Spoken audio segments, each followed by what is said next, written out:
तो आज जैसे आपको पता है कि आज हम पढ़ेंगे ग्रेड 10 की केमिस्ट्री का जो टॉपिक है वो हमारे पास है एप्लीकेशन, इस्तेमालात, यूजेस और इम्पॉर्टेंस ऑफ इक्विलिब्रियम कांस्टेंट की हम इक्विलिब्रियम कांस्टेंट केसी को क्यों पढ़ते हैं। तो इसी टॉपिक को आज हम डिस्कस करेंगे। तो इसके तीन वजूहात, तीन बुनियादों पर हम इसको पढ़ते हैं। तो इसमें जो पहले टॉपिक है वो मेरे बेटे वो आपको ये है कि पहले तो आपको ये मालूम होना चाहिए कि केसी क्या है। What is a K C? K C is a equilibrium constant, जैसे आपको पता है। और इक्विलिब्रियम कांस्टेंट में actually this is a ratio. किसके दरमियान रेशो है? Between molar product of molar concentration of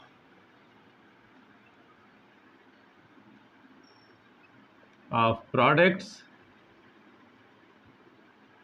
to the molar concentration of reactants. तो ये रेशो है।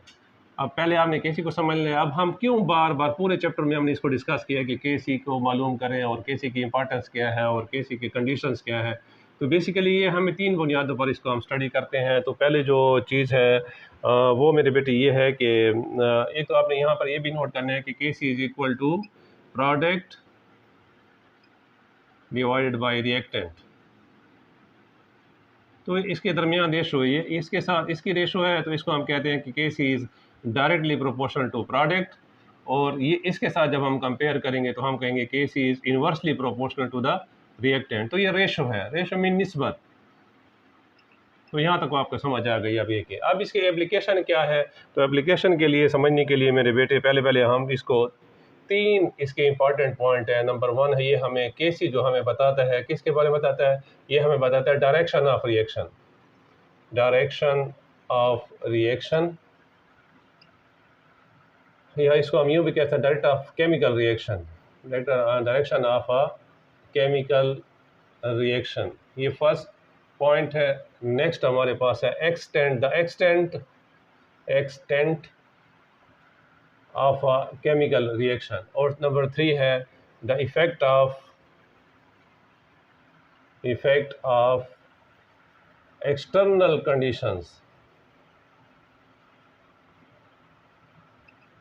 Conditions on the equilibrium. तो इसको अब वन बाई वन हम डिस्कस करेंगे। तो पहले जब हमारे पास आ जाते हैं तो वो पर हमारे पास है डायरेक्शन। तो केसी की मदद से हम डायरेक्शन को मालूम कर सकते हैं कि रिएक्शन, आपको पता है रिवर्सिबल रिएक्शन जो होता है वो या आगे की तरफ जाता है या पीछे की तरफ आता है, या फिर वो बैलेंस जब हो जाए डायनामिक इक्विलिब्रियम है तो दोनों की quantity rate of forward reaction is equal to rate of reverse reaction. तो इसमें हमने पहले आपको शॉर्टकट में पॉइंट में आपको बता देता हूँ। तो आपने क्या करना है, पहले आपने ये मालूम करना है कि आप लिखेंगे कि कंडीशन नंबर वन में ये है कि if the ratio of product by reactant is less than केसी, ये पहली कंडीशन है। तो इसमें क्या होगा? इसमें ये होगा कि ये फिर फॉरवर्ड रिएक्शन होगा। क्यों होगा इसको भी डिस्कस करते हैं। फॉरवर्ड रिएक्शन इसलिए फॉरवर्ड होगा कि अगर आप कंसीडर करें ए प्लस बी और रिवर्सिबल कंडीशन रिएक्शन है हमारे पास, और सी प्लस डी ये हमारे पास प्रोडक्ट है, ये हमारे पास रिएक्टेंट है। तो अगर के सी की वैल्यू कम है, बहुत ज़्यादा कम है, तो इसका मतलब है कि प्रोडक्ट जो है वो हमारे पास अभी तक नहीं बने। ठीक है, तो प्रोडक्ट जब नहीं बनेंगे, रिएक्टेंट मिकदार हमारे पास ज़्यादा है, प्रोडक्ट की मिकदार कम है, तो हमने बैलेंस होना है, इसको इक्विलिब्रियम में लाना है। तो रिएक्शन आगे की तरफ जाएगा, इस तब तक जाता रहेगा जब तक कि इनकी मिकदार, इसकी कंसंट्रेशन और प्रोडक्ट के रिएक्टेंट की कंडीशन आपस में बराबर ना हो जाए। जब ये बराबर हो जाएंगे तो बराबर केसी is equal to product by reactant ratio हो जाएगा।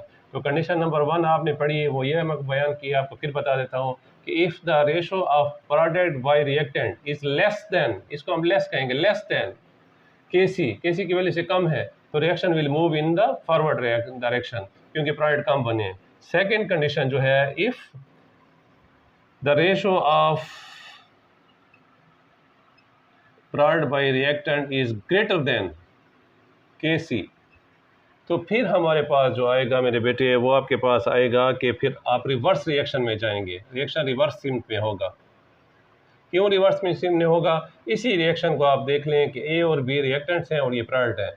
जब केसी की वैल्यू ज़्यादा है तो इसका मतलब है कि प्रोडक्ट की मिकदार ज़्यादा हो गई है। अब इसकी मिकदार कम होगी, ये ज़्यादा होगी, तो इसका रेट ज़्यादा हो जाएगा, इसका रेट ऑफ रिवर्स रिएक्शन कम होगा, तो रिएक्शन पीछे की तरफ आएगा।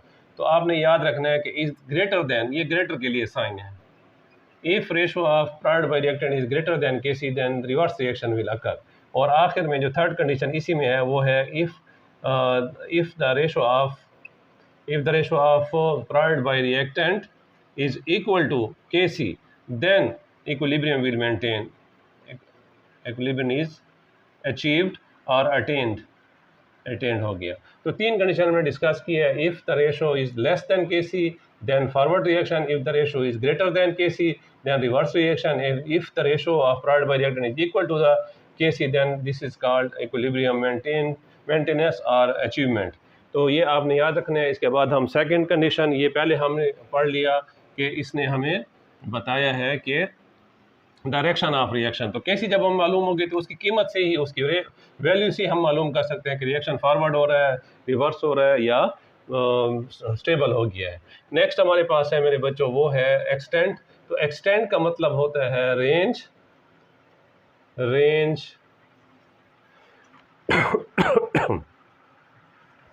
रेंज के अलावा इसको हम कह सकते हैं कि लेवल, और थर्ड हम इसको कह सकते हैं कि डिग्री, कि किस हद तक रिएक्शन कंप्लीट हो चुका है। अब इसमें आपने याद रखना है कि एक्सटेंड से मुराद केमिकल रिएक्शन, अब हमें ये भी इसमें भी तीन सिचुएशन हमारे पास आएंगी।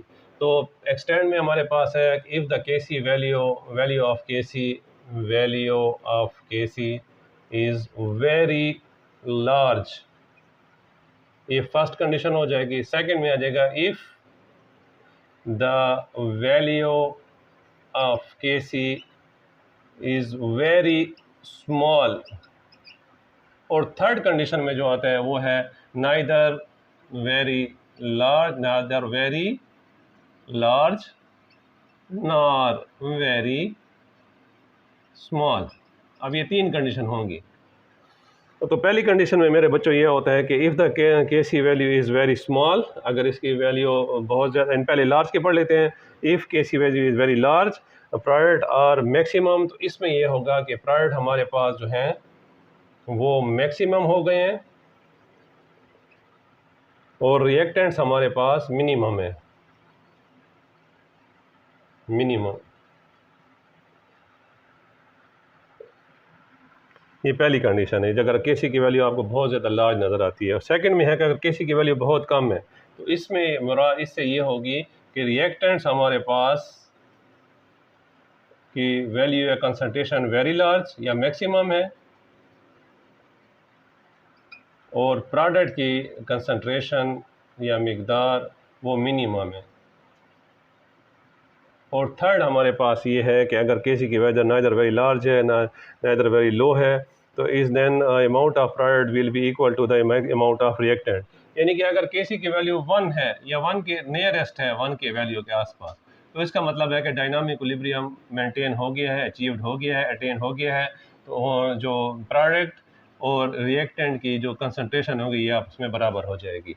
तो ये थर्ड पॉइंट, सेकंड पॉइंट हमारे पास था। अब थर्ड पॉइंट पर हम आते हैं, वो है हमारे पास condition of equilibrium, external effect of external condition on external conditional. जब भी हम डिस्कस करेंगे, मैंने आपको पहले दिन भी बता दिया था, effect of external conditions on equilibrium.